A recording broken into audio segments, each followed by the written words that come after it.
The meadow here in Birr Castle is one of the outstanding features of the domain, valued today mainly for its aesthetic character.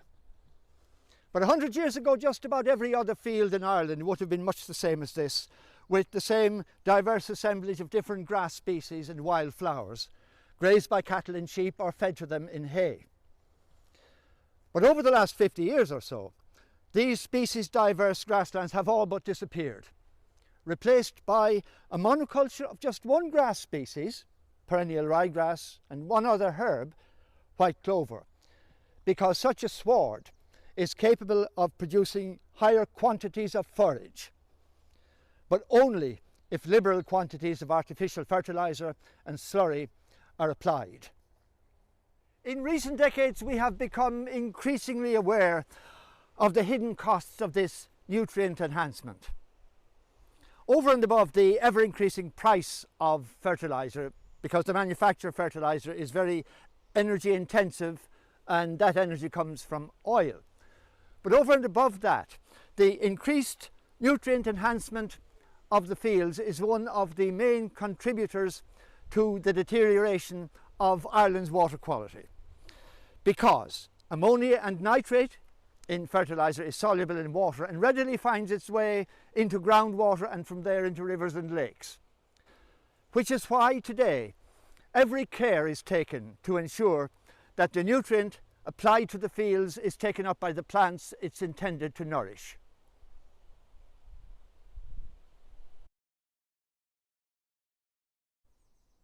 Among the options being explored to achieve this is a reintroduction of the species-diverse meadows and pastures of a century ago, which are much closer to the mixed herbaceous swards grazed by the wild ancestors of cattle and sheep and require minimal nutrient inputs.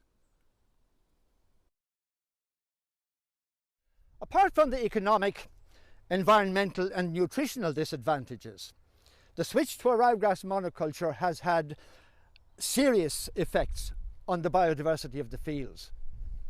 Now, few of the wild plants and animals that were here 50 years ago have actually disappeared, but what has changed is their abundance and the extent to which they are or can be part of the experience of wild diversity in our everyday lives. An added urgency is given to the conservation of species-diverse grassland by the results of a recently published survey by the Botanical Society of Britain and Ireland, which found that over the last 90 years, the number of 10 kilometre squares across Ireland occupied by native species has decreased by 56%, the decline in species-diverse grassland being particularly serious. And then, apart from the plants themselves, every species in the meadow supports an assemblage of insects and other invertebrates, some plants having higher value in this regard than others. These insects feed on all the different parts of the plant, some on the roots, others on the leaves or stems, and very many are pollinators. And because plants can't seek each other out in the way animals can, the flowers need outside help to transfer the pollen.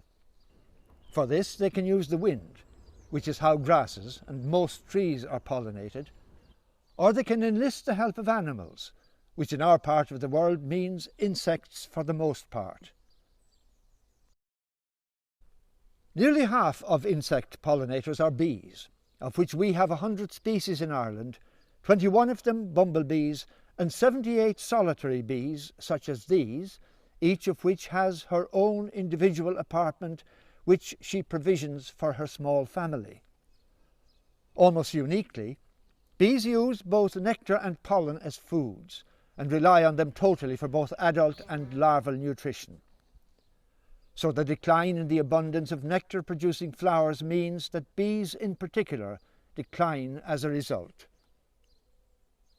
Bumblebees are especially vulnerable. They need to maintain a body temperature of 35 degrees, and they are able to do this by means of the heat generated by their flight muscles, which beat at the scarcely believable rate of 200 times a second.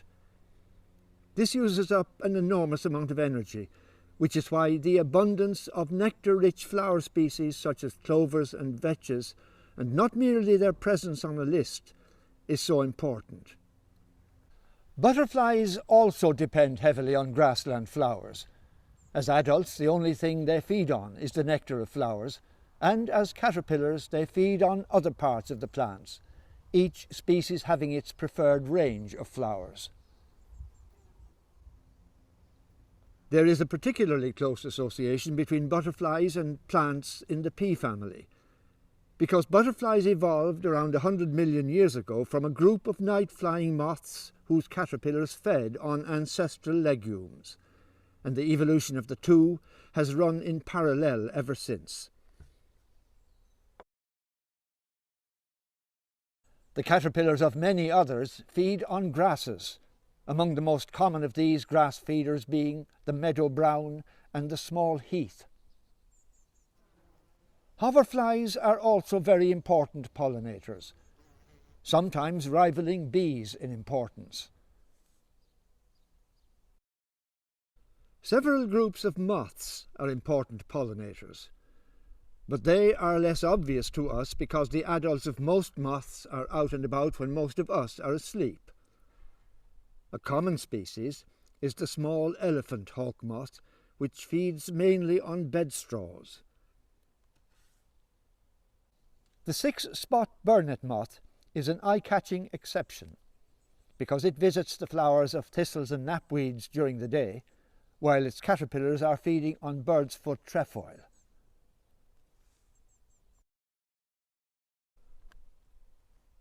One of the species at the top of the table in terms of all-round value for pollinators is ox-eye daisy, on which more than 70 insect species have been recorded, and is particularly important more generally because of its ease of establishment from seed mixtures.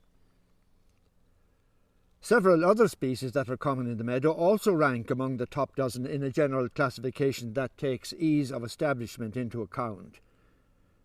They include red clover, which ranks second in this general classification, bird's foot trefoil, which ranks third, self-heal fourth, and black knapweed fifth, along with cat's ear, common or tufted vetch, and kidney vetch, seen here with the small blue butterfly, the food plant of its caterpillars.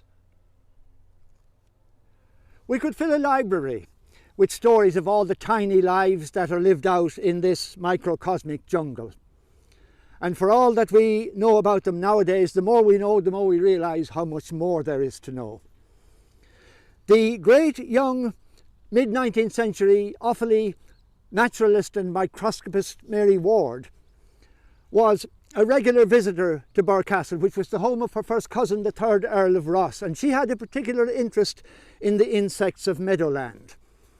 And in one of her books, she has an illustration in which she imagines them as tiny personalities dancing around a quaking grass maypole.